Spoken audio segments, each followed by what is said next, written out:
네, 한국직업방송 여성 재취업 프로젝트 슈퍼맘 리턴즈 2부 시작하겠습니다. 최근 독일에서는 기업의 감사이사회에 여성 임원을 최소 30% 이상 두도록 하는 그런 의무화하는 법안을 통과시켰다고 하는데요. 독일의 감사이사회라고 하는 곳은요, 각 회사의 최고 의사 결정 기관입니다. 이 법안으로 인해서 여성들의 사회적 영향력에 아주 큰 변화가 생길 거라는 그런 예측도 나오고 있는데요. 자, 이런 변화들이 또 긍정적으로 우리나라 여성 고용 시장에도 긍정적인 그런 영향력을 미치길 바라면서 저희 오늘 슈퍼맘 리턴즈도 힘차게 출발해 보도록 하겠습니다. 2부 순서 지금 바로 시작합니다.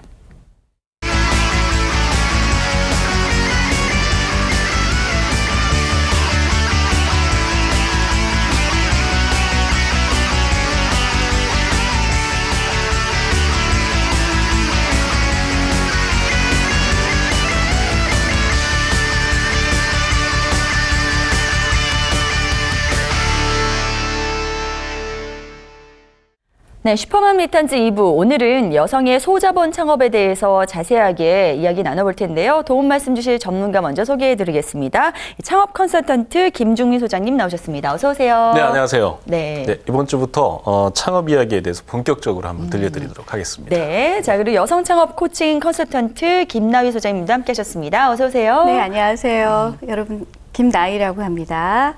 네, 반갑습니다. 네. 자, 앞으로 이 시간에는 두 분의 전문가와 함께 본격적으로 매일 한 가지씩 아이템을 가지고 어떻게 하면 창업에 성공할 수 있을지 그 비법에 대해서 이야기를 들어볼 텐데요. 자, 먼저 오늘 두 분께서 준비해 오신 창업의 키워드부터 살펴보겠습니다. 네, 오늘의 창업 키워드입니다. 소자본 창업. 커피 전문점이네요. 네. 제가 굉장히 기다렸던 아이템이 벌써 이렇게 처음으로 나올지 몰랐어요. 네. 사실 이제 첫 시간이라 어떤 아이템을 소개해드릴까 많은 고민을 했는데요. 네. 아무래도 제일 관심이 많은 그런 업종을 먼저 소개해드리는 것이 맞을 것 같아서 네. 커피 전문점을 선택했습니다. 네, 반갑습니다. 근데 사실 여성분들 특히 뭔가 창업을 생각할 때 가장 먼저 생각하는 아이템 중에 하나가 바로 커피 전문점이 아닐까라는 생각이 드는데요.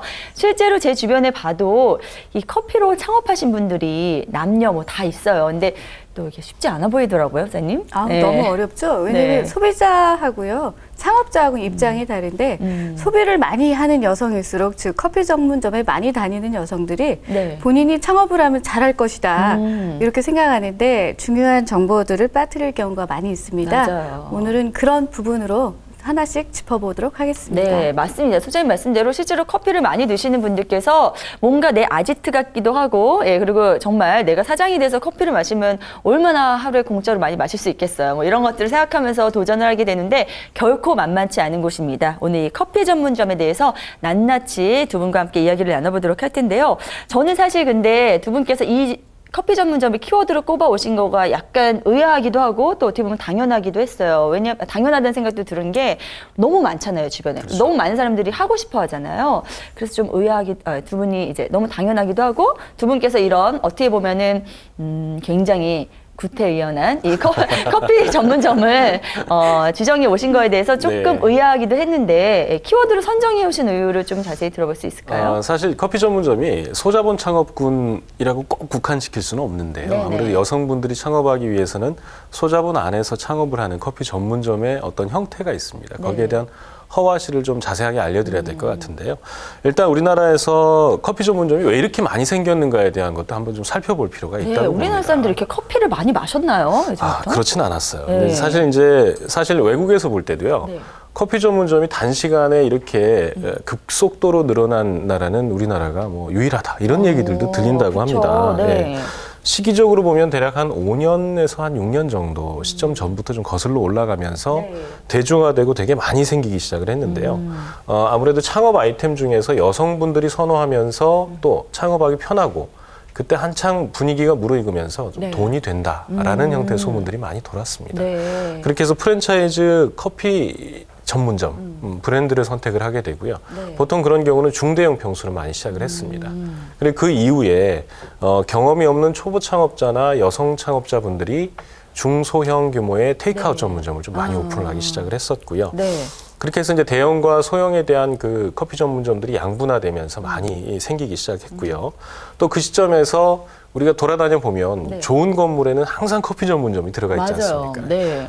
이 건물 주들도 건물의 가치를 높이기 위해서 어떤 그 프랜차이즈 브랜드들과 뭐 제휴를 해서 네네. 지분을 나눠서 오픈을 하는 그런 경우도 많이 늘어났어요. 그래서 네. 우리가 다니다 보면 좋은 자리에 커피 전문점이 많이 들어가 있는 그런 이유이기도 합니다. 아, 그래서 이제 커피 전문점이 많이 생겼다는 말씀이신데 네. 실제로 이제 사 먹는 사람 입장에서도 몇 년 전부터 이제 우리가 뭐 된장녀라고 하죠. 그렇죠. 이 된장녀들이 이렇게 밥을 안 먹으면서까지 커피는 꼭 쥐고 다니는 그런 약간 문화가 생기면서 커피하면 뭔가 고급스럽고 있어 보이고 이런 심리 때문에 아무래도 좀 더 많이 생긴 게 아닌가라는 생각이 드는데 실제로 그 실상은 쉽지 않죠. 부장님 그 그렇죠. 중간에 성공한 케이스들이 많이 있나요? 네, 성공한 케이스도 많고요. 실패한 케이스도 많은데 네네. 이제 우선은 좋은 성공한 케이스를 하나를 얘기해 드리면은 네네. 주부 A 씨는 그 커피를 굉장히 좋아해서 동네 우리 보면은 교육 과정 중에 바리스타 과정이 있잖아요. 많죠. 네, 그래서 이 전업 주부로 살다가 네. 그 과정을 통해서 일이 너무 재밌는 거예요. 그래서 계속 커피도 만들고 싶고 또 맛있는 커피를 만들어서 공유하고 싶은 마음에 네. 주택가 상권에다 한 10평 정도 되는 커피숍을 오픈을 했습니다. 네. 단순히 매출만을 바라고 오픈한 것이 아니기 때문에 이렇게 적은 인원으로 매장을 운영을 했는데 네. 50대이다 보니까 본인의 어떤 그 연령대에 맞는 타겟 고객을 50대로 설정해서 고객들하고 소통도 잘 되고 네. 또 무리하게 20대를 만족시키려고 하는 그 욕심부려서 실패하지 않은 경우인데 인터뷰를 해보니까 네네. 이분 같은 경우에는 일단 일에 대한 만족도가 좀 높았고요. 네네. 본인이 전업주부로 살다가 커피숍을 해서 뭔가를 할 수 있다라는 자신감도 좀 생겼고 네. 또 뿐만 아니라 50대 고객들이 단골 고객들이 고객의 60%를 차지하다 보니까 매출의 안정화를 가지고 있어서 만족도가 네. 높았습니다. 아. 네, 또 마지막으로 이제 제일 네네. 많이 사실 좋아했던 게 뭐냐면 네네. 고객들하고 소통할 수 있는 공간이다라고 해서 네. 굉장히 또 목표를 가지고 창업을 한 게 아니라 공부를 하면서 점진적으로 발전하면서 창업을 해서 성공한 네. 케이스라고 얘기할 수 있죠. 그래요. 이분 같은 경우에 정말 이 전략을 잘 짠 것 같습니다. 타겟층을 확실하게 잡고 거기에 맞춰서 하는데 그게 또 자기가 굉장히 좋아하는 일이니까 얼마나 행복하시겠어요. 그래서 이런 분 같은 경우는 이제 성공한 케이스인데 사실은 이렇게 성공한 케이스도 많긴 하지만 일단 일을 시작할 때 카페가 너무 많지 않습니까? 그래서 우선은 얼마나 많이 있는지 현재 그 상황부터 좀 파악을 해야 되지 않을까 싶어요. 네, 일단 지금 현재 커피 전문점 그리고 카페 형태의 이제 그런 업종으로 본다면 네. 아무래도 30, 40대 창업자들이 사실 제일 많은데요. 이분들이 지금 창업 시장에서 가장 활발하게 움직이고 있거든요. 네네. 그러다 보니까 이제 그런 업종을 많이 창업하게 되는 것 같고요. 그 중에서도 여성분들이 아마 한 3분의 1 이상은 지금 차지하고 있다라고 이제 통계상 좀 보여집니다. 네. 2013년도에 발표된 그 서울시 업종 지도를 좀 살펴보면요. 최근 3년 동안 역시나 그 커피 전문점은 폐업도 많았고요. 또 새로운 사업체가 계속해서 증가하고 있는 그런 상황으로 좀 나타납니다. 네. 역시나 유동인구가 많은 지역에서 사업체가 많은 그런 형태를 나타내고요. 네. 주거 지역 근처에 창업한 그런 커피 전문점은 폐업률이 좀 상대적으로 좀 나타나고 있다라고 보여지고요. 네네. 통계로 확인되는 데이터니까 약 한 2년 전 데이터입니다. 2012년도의 데이터를 보면 서울시의 커피 전문점 사업체 수가 10,000여 곳이나 된다고 하네요. 예, 굉장히 많죠. 네. 이 데이터가 약 2년 전 수치로 본다고 하면은 지금 현재는 더 많아졌을 것이다라고 보면 되고요. 커피 업종의 창업 후에 3년 생존율을 살펴보면은 약 54% 정도 나옵니다.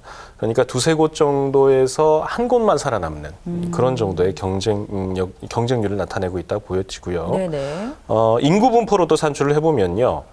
커피 전문점 한 곳당 평균 한 1,200명 정도의 유동인구를 상대한다라고 보여지면 틀림없을 것 같고요. 전국적인 분포는 아직 데이터가 좀 충분하지 않은데요.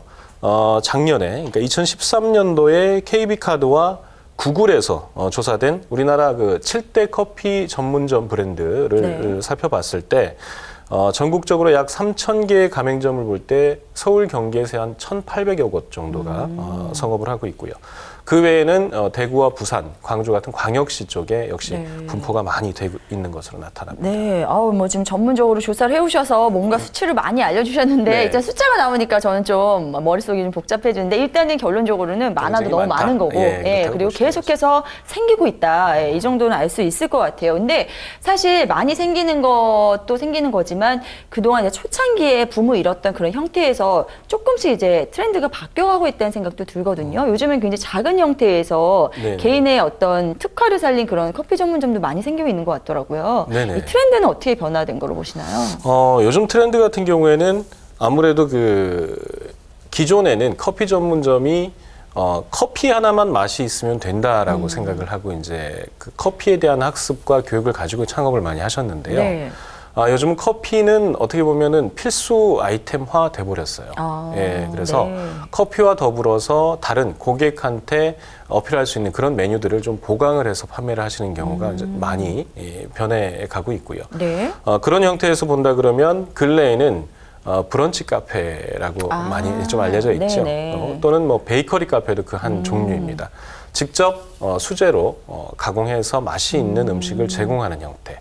이런 형태로 지금 이제 커피 전문점, 카페에 대한 트렌드가 조금씩 변화되고 있다라고 보여지고요.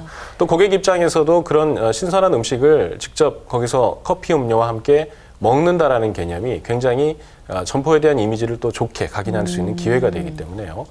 그런 형태로 앞으로도 더 발전할 것으로 그렇게 판단하고 있습니다. 네.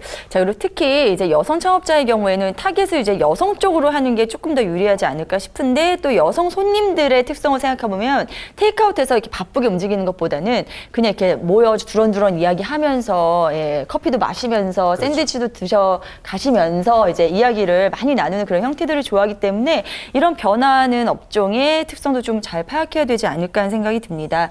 그런데 또 그만큼 준비를 해야 되는 게 많잖아요. 그래서 여성 창업자들 특히 좀 가져야 될 마인드 같은 게 혹시 있을까요? 김대수 네. 님께서 네네. 우리 특히 이제 집에만 있다가 바깥으로 나와서 일을 하는 여성들 같은 경우에는 네.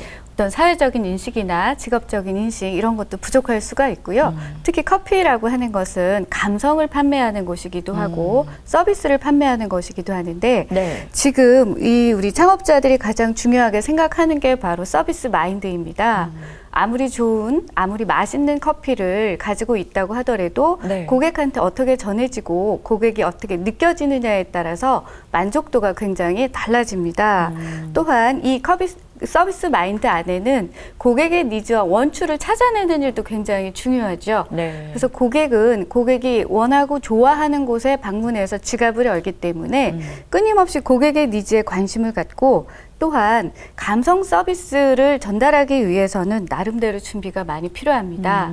그래서 직원뿐만 아니라 사장님들도 접객 서비스에 대한 화법이나 태도 뿐만 아니라 이 매뉴얼을 만들어서 현장에서 일어나는 좋지 않은 불만 사례라든가 개선 사항을 꼼꼼히 점검하는 것도 굉장히 필요한데 네네. 이런 부분들을 한번 오픈했다고 그냥 그대로 유지하지 마시고요. 네. 주변에 교육기관을 좀 찾아서 마인드업을 할 수 있는 교육이나 컨설팅을 받는 것도 많이 도움이 될 겁니다. 네. 네. 지금 어떻게 마인드적인 부분을 먼저 짚어주셨어요. 감성과 서비스에 대한 그런 정신을 확실하게 다지고 가야 된다는 말씀 먼저 전해주셨는데 김종민 소장님께서는 이쪽의 창업의 어떤 성공 조건을 어떻게 보시는지도 궁금하네요.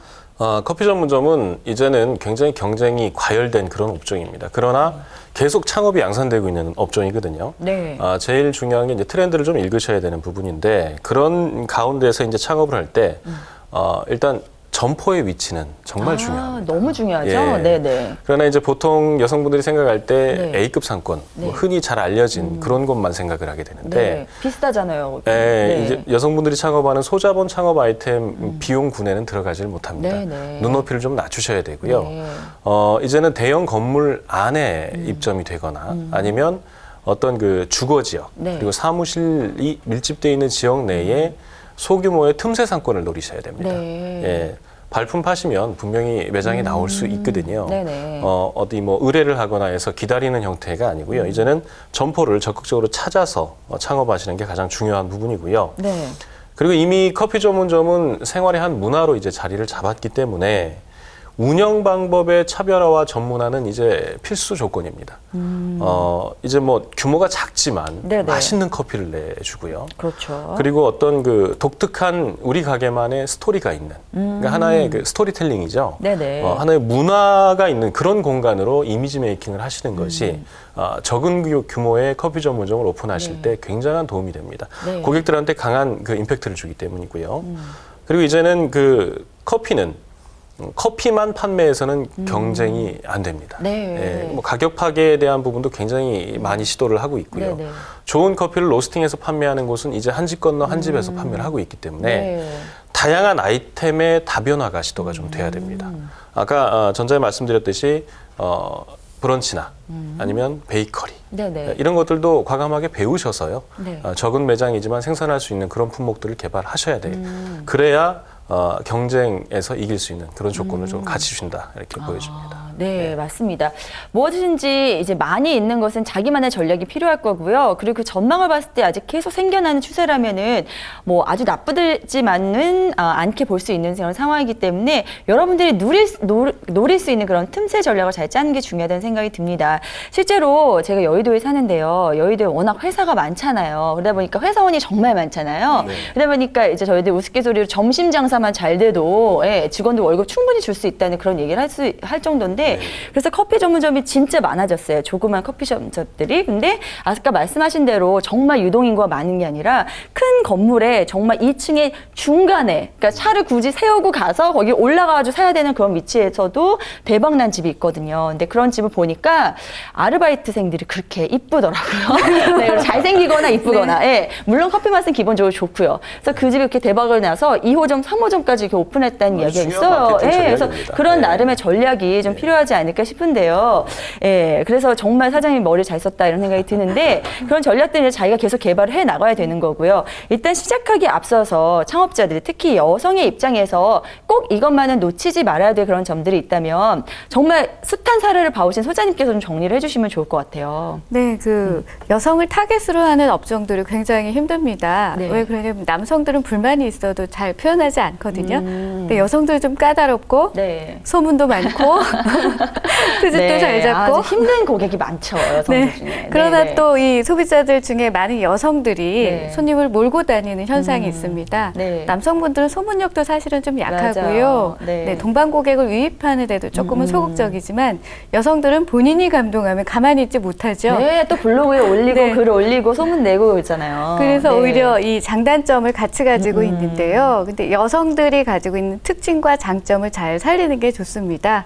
여성들은 섬세하고 부드럽고 그리고 굉장히 아기자기한 걸 좋아하는데 그 네. 성향에 맞는 서비스를 준비하면 굉장히 성공할 확률이 높겠죠. 네네. 조금 전에 말씀하신 것처럼 그 직원이 예쁘다 그러는데 네. 이 여성 타겟 고객을 상대로 해서 남성 네. 직원만 채용하는 커피숍도 있거든요. 네네. 그 아무래도 이제 만족도도 높고 불만도 이제 좀 더 낮아지는데 네. 네, 이런 것도 이제 감안을 좀 하시고요. 네. 본질적으로 창업을 하고 이 운영을 해 나가는 데 있어서 상품에 대한 서비스 품질은 기본적으로 유지 관리하셔야 됩니다. 네. 어제하고 오늘하고 커피 맛이 똑같아야 되겠죠. 맞아요. 커피 맛이 네. 사장님의 기분 따라 흔들리거나 날씨에 따라 흔들리게 되면은 네네. 사실 고객들이 실망할 확률이 좀 높고요.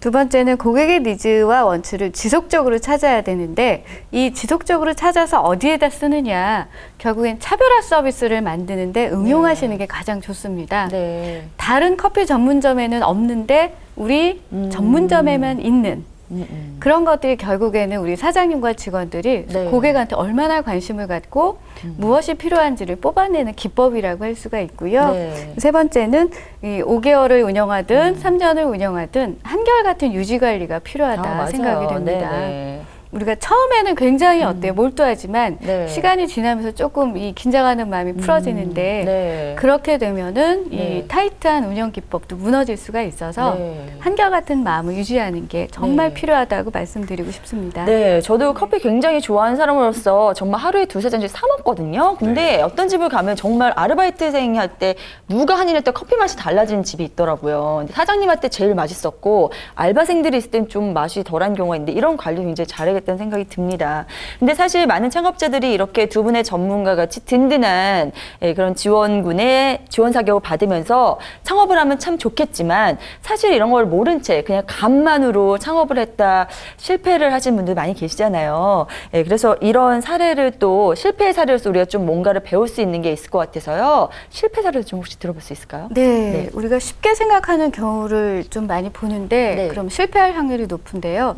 그 맞벌이 직장인 B 씨라는 여성분이 있었는데 네. 어떠한 직장에 대한 불안함과 불만 그리고 또 탈출구를 생각하다 보니까 커피 전문점을 창업을 하게 됐습니다. 네. 근데 처음부터 조금은 아니란 생각을 가지고 했는데 3일은 본인이 퇴근해서 관리를 하고 나머지 4일은 남편이 퇴근해서 관리를 하면 되겠다 생각을 하고 창업을 했는데 네. 사실 이런 집중하지 않는 선택들은 실패할 확률이 굉장히 높은 게 일단 직원 관리가 잘 안 되겠죠. 그렇죠. 그리고 또한 고객 관리도 당연히 안 되고 품질에 대한 관리나 운영에 대한 관리가 소홀해지면서 결국에는 남편과의 불화까지 발전하는 현상이 나타났는데 1년을 넘기지 않고 매장을 폐점하는 경우가 있었습니다. 네네. 한 가지에 집중해도 잘 될까 말까 하는데 쉽게 생각을 해서 창업을 하고 또 끝내는 잘 관리를 못하고 네. 이 폐업을 하면서 손실이 굉장히 컸던 사례라고 볼 수가 있습니다. 아, 네. 정말 안타깝네요. 뭐 이런 사례가 사실 주변에 참 많이 있을 텐데요. 소자본 창업이라고 하지만 주변에선 소자본이지만 그 자신에게는 정말 전 재산인 경우가 많지 않습니까? 그래서 망하지 않게 잘 계획을 세워서 접근하셔야 될 텐데 김종민 소장님께서는 현장에서 뛰어보신 경험으로 네. 말미암아서 마지막으로 어떤 조언을 해주고 싶으신지 이것만은 꼭 알아둬야 된다 한 게 있다면 좀 알려주시죠. 예, 커피 전문점 창업에 뭐 소위 얘기해서 폐업하지 않는 방법, 망하지 않는 방법에 대한 부분 네. 얘기 몇 가지 좀 말씀드리겠는데요. 네. 일단 첫 번째로 메뉴 개발 운영 노하우가 좀 있어야 됩니다. 메뉴를 검증되지 않은 메뉴는 절대 판매하면 안 됩니다. 네. 커피 전문점을 가면 이 메뉴보드에 굉장히 메뉴가 많이 있지 않습니까? 네네. 그런데 꼭 나가는 메뉴만 나갑니다. 안 나가는 메뉴들이 굉장히 많거든요. 네. 막연히 이거 추가하면 잘 나가겠구나라는 생각에서 메뉴만 추가해 놨다가는 네. 분명히 고객에게 임팩트를 주지 못하고요. 네. 안에 매장에 대한 동선만 어지러워지는 이런 경우를 발생합니다. 따라서 네. 반드시 메뉴에 대한 부분 검증을 하시고요. 남과 같은 형태로 창업은 하시면 안 됩니다. 그래서 차별화된 메뉴에 대한 거를 꼭 갖추시고 네. 아예 시작을 하시는 것이 좋다. 메뉴든 서비스든 운영 방법이든 분명히 차별화된 요소를 가지고 창업을 하셔라라고 말씀을 꼭 드리고 싶고요. 네. 그리고 하나는 매장 관리에 대한 부분 얘기를 좀 드리고 싶은데요. 네.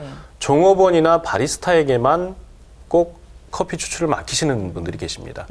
점주분이 자신이 없기 때문이죠. 제대로 네, 배우고 네. 창업한 게 아니고 네. 막연한 어떤 그런 마음으로 창업을 하시고 본인이 손님 상대를 직접 하질 못하시는 거죠.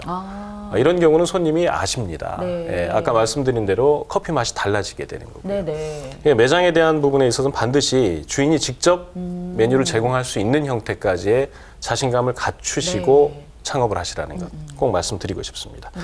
그리고 이제 위기 관리 시스템에 대한 운영 노하우에 대해서 말씀드리면 매출이 저조해지기 시작을 하면 한번 회복하는데 굉장한 시간과 에너지가 들어가거든요. 네. 매출이 줄어들면 월세를 못 냅니다. 인건비도 못 내고요. 그렇죠. 예, 이제는 유지하기 힘들기 때문에 폐업으로 흘러가는 그런 형태이기 때문에요. 점점 매출이 부진해진다면 정말 극단적으로 매장 앞에서 뭐 춤을 춰서라도 손님을 끌어올 수 있는 그런 마음의 준비를 하셔야 됩니다. 네. 예, 그렇게 해서라도 이 가게가 뭔가 다르구나. 이 점주분이 뭔가 다른 운영을 하고 있구나라는 거를 각인시켜서 매출 하락을 막으셔야 됩니다. 네. 그런 각오를 가지고 운영하시면 망하지는 않으실 것 같습니다. 그래요. 네. 알겠습니다. 지금 뭐 이런 정보들이요. 사실 여러분들 쉽게 구할 수 있는 내용들은 아닙니다. 두 분께서 실전에 직접 뛰어다니시면서 겪은 여러 가지 사례를 통해서 나온 결과물이기 때문에 꼭 창업을 계획하고 계시다면 참고해 주시길 바랍니다. 자, 소자본 창업 계획 중인 여성들을 위한 정보. 오늘은 많은 분들께서 관심 갖고 계시는 커피 전문점 창업에 대해서 알아봤는데요. 저희 벌써 이제 마무리 시간이 됐어요. 네. 예, 오늘도 정말 큰 고급 정보 전해주신 두 분께 대단히 감사드리는 말씀 전해드리면서 여기서 인사드리겠습니다. 고맙습니다. 네, 감사합니다. 고맙습니다. 네, 꼭 알아야 하지만 아무도 쉽게 알려주진 않은 이야기 속 시원히 풀어본 시간이었습니다. 앞으로도 소자본 창업을 꿈꾸시는 분들, 특히 어떤 특성적인 그런 부분들에 대해서 궁금하신 분들이 계시다면 언제든지 저희 쪽으로 연락을 주시기 바랍니다. 자, 저희 슈퍼맘 리턴즈는 한국직업방송 홈페이지를 통해서 다시 보실 수 있습니다. 저는 여기서 물러나겠고요. 다음 이 시간에 다시 돌아오겠습니다. 고맙습니다.